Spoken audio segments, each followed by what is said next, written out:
In this edition of City View, we'll be talking to Leland Hancock about the upcoming city surplus auction. We'll also be speaking with Sylvia Cohen about the Human Relations Commission and bringing you a calendar of events. You're watching City View.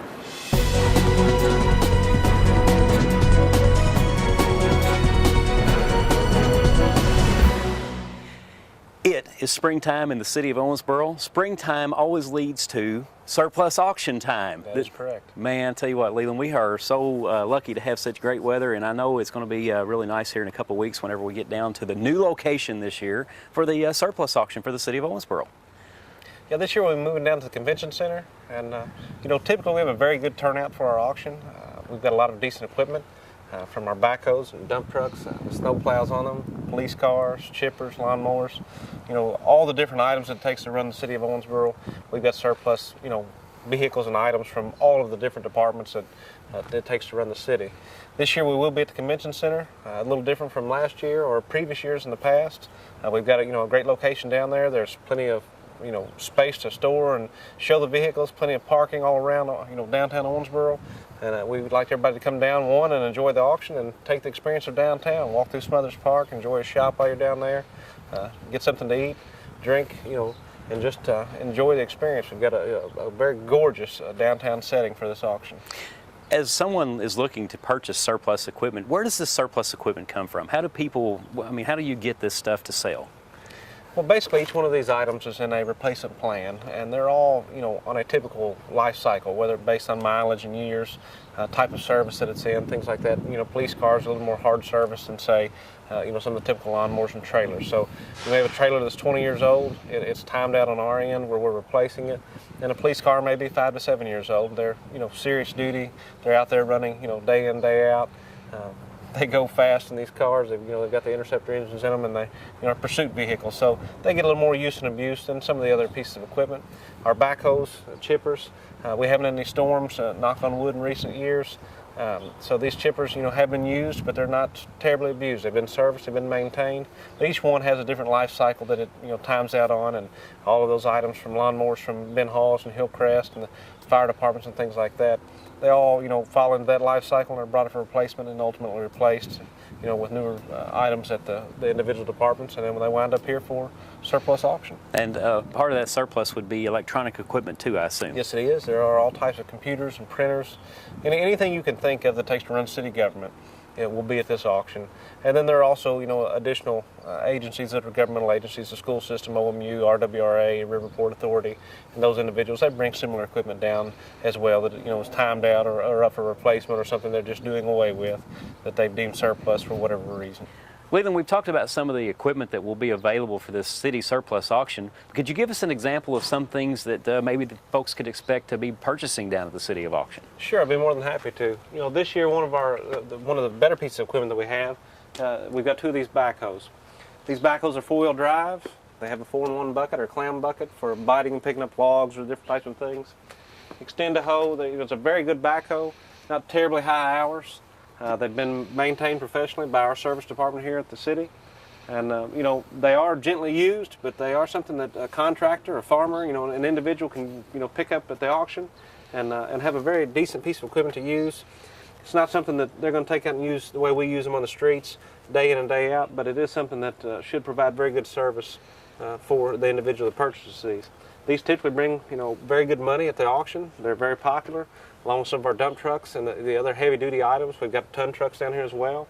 The police cars are something that, become taxis or individuals buy them. They bring a fairly decent price, but a very affordable price for an individual to use, whether for a daily driver or to turn into a cab or whatever they may, use that for.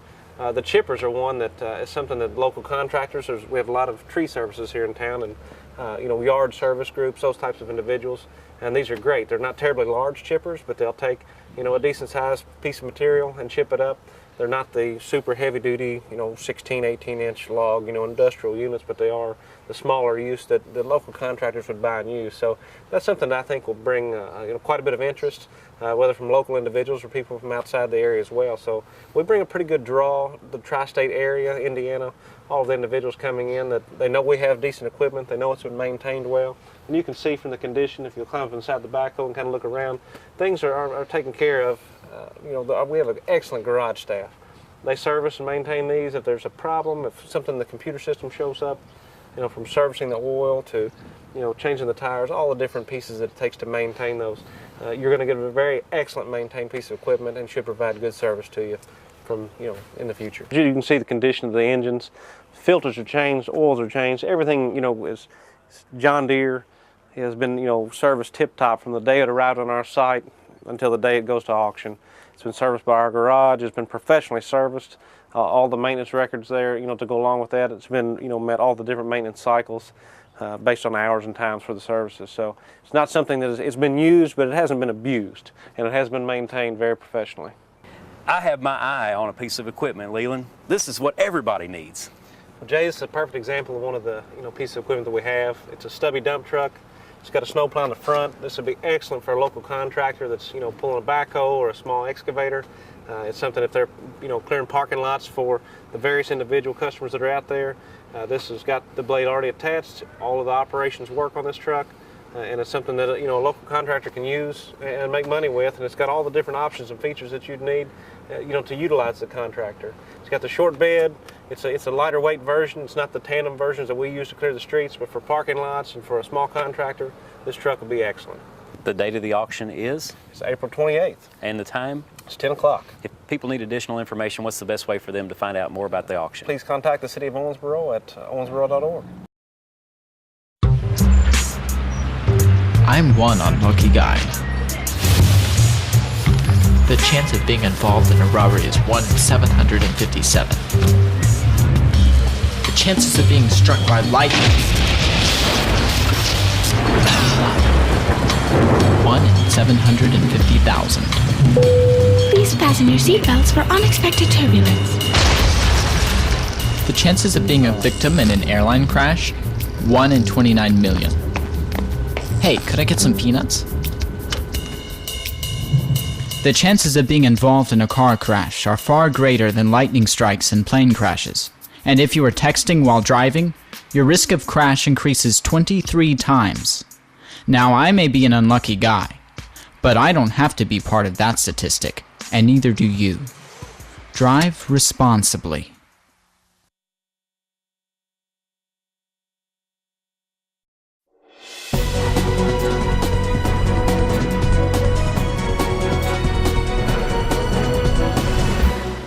Sylvia, you guys are really busy in your department. It seems as though there's more attention on your specific department. Tell people where you work and what you do. I am with the Owensboro Human Relations Commission, and we are located at City Hall. We're on the second floor. You just come to City Hall, you'll meet somebody kind and nice on the first floor and ask for Human Relations Commission, ask for Sylvia, and they will let us know that you're there, and we usually within a few minutes bring that person up, and we try to help that person whichever way we can. Owensboro is a growing community, and with that growth, we get a lot of different cultural beliefs and a lot of things that are different than what we've normally been used to. I'm sure you get to see a lot of different aspects that we normally wouldn't have seen years ago.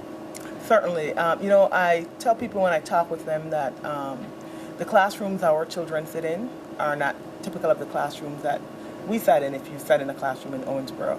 Certainly not the classrooms our parents sat in if we're natives of Owensboro. We have a growing foreign population. We have refugees coming in every year. Recently I was at a meeting with some refugee partners groups, and I learned that we have a growing Somali population. Of course, we have the Burmese. We have Asians from India, from Korea, from China. We have Egyptians. Of course, you can start with me. I'm from Belize originally. So we have a growing, diverse population in Owensboro. And we've done a lot in terms of welcoming our new friends and neighbors, but certainly there's a whole lot more work that needs to be done, and I hope that we will continue to be a part of that conversation in getting all of our citizens to understand that we are truly a welcoming community when we meet people where they are, get to learn who they are, as we also teach them who we are, and that we will be inclusive in every sense of the word. Sometimes people need to learn a little patience with our folks that are coming into the area because they may not speak the same language, they may not actually have the same cultural experiences that we're normally used to seeing, so it could become a challenge. So patience is something that I'm sure you and your office have to deal with occasionally to try to help people understand.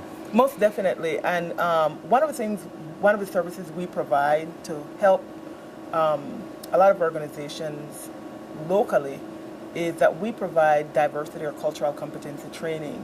And I like to say that a cultural competency training is not one of those, cultural competency is not one of those things that you achieve in one day.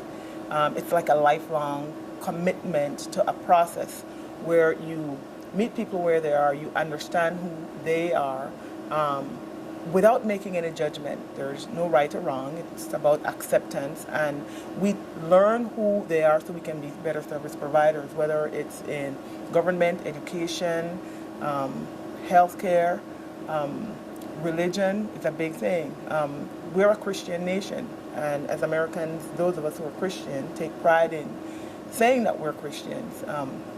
But more and more, you have people coming into our community who are Muslims, which means that we also have to be committed to understanding Islam as a religion and tune out everything that's in the media that tends to zone in on extreme extreme concepts of the religion, because Islam is not extreme. Christianity is not extreme. I think in its universality, religion is about love and kindness and gentleness.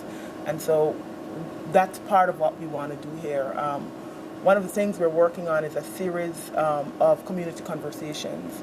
And we will look at religion, we will look at disability, we will look at gender identity issues, we will look at race, because those are things we have to talk about. The more things change, the more they remain the same, or depending on whose perspective, they get worse. And so hopefully we will be able to engage the full community in participating in those conversations, because you're a stranger until I get to know who you are. And then once I find out that, we're not too different, Absolutely. things get better. What are some of the biggest challenges that you find in your role and what you do in your area and your department? I like to tell people that if everybody did as I suggested, my job would be easy. Oh, sure. Well, of course. Why wouldn't it be? Exactly. I think that one of my biggest challenges is that we don't know each other. We, as a service provider, come in contact with citizens who are in real need of services. And they come to us and we try to bridge whatever divide that is available. But at the end of the day, we don't determine policies. We can make policy recommendations. For example, housing. We have that's one of our biggest issues in this community. And some problems are bigger than others. Mm-hmm. But we should not sit back as citizens or as government. And this is for our city government and county government, and be satisfied with injustices that people suffer in housing. People rent houses and we don't have uniform leases. You have leases that are fairly decent, but then you also have leases that are, really, did you sign this? So I think that if we develop a keen understanding on policy and how policies affect our citizens, I think that would be, for me, a challenge to overcome, and that would take care of a whole lot of other things.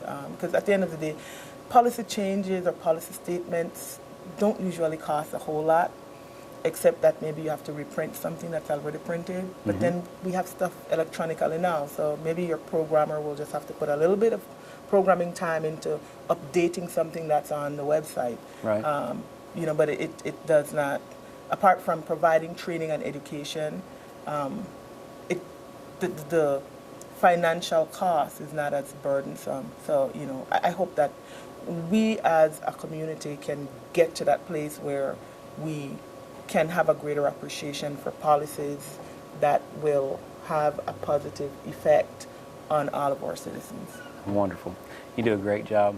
If people need to reach out to you, what is the best way for them to contact you if they have issues or to get a hold of your office? Well, you can come to City Hall any day that City Hall is open. We're usually here, except if we're doing training or attending meetings someplace. But City Hall will usually get a message for us downstairs. But our direct number is 270-687-8670, or you can reach us by email, which is info, I-N-F-O, at owensborohrc.org, or you can check us out on Facebook. I mean, for folks through Facebook, you search Owensboro Human Relations Commission, send us a message, and we have somebody in the office who attends to Facebook, so we will be sure to respond to that message. Or call City Action. Yes, call City Action. 270-687-4444. Absolutely. And they will find me. Wonderful. Yes. Sylvia, thank you so much for your time. Thank you for all the work that you and your group do. You're such a passion about what you do. You guys have such a passion for the work that you do, and it shows, and it's something that's needed in our community, so thank you for that. Well, thank you very much, Jay, and I appreciate you reaching out to us to have these conversations, so the folks who don't know that we're here, as long as they tune into your very valuable show, will understand that we're here and what services we provide. So I want you to know that it means a lot to me that we get to spend these few minutes together and have these chit-chats that have far-reaching effect in our community. And I as well. Thank you so much. You're very welcome. Did you know kids who play outdoors have healthier lungs? Totally. I did. Did you know that boys that play with dolls make better husbands? My son has lots of dolls. But did you know terry cloth diapers breathe better? I did. It's totally true. Oh, yeah. Did you know that strollers have the right of way on a sidewalk? Yes. Yep, I did. Did you guys Did you know that kids who eat breakfast have higher GPAs? Yeah, I know. Yeah. That's actually what I was going to say. Did you know babies should never touch silver? It's really bad for them. I knew that. Did you guys know that statistically friendly kids have more friends? Mm-hmm. Yeah. That's obvious. Did you know most people think they're using the right car seat for their kid, but they're not?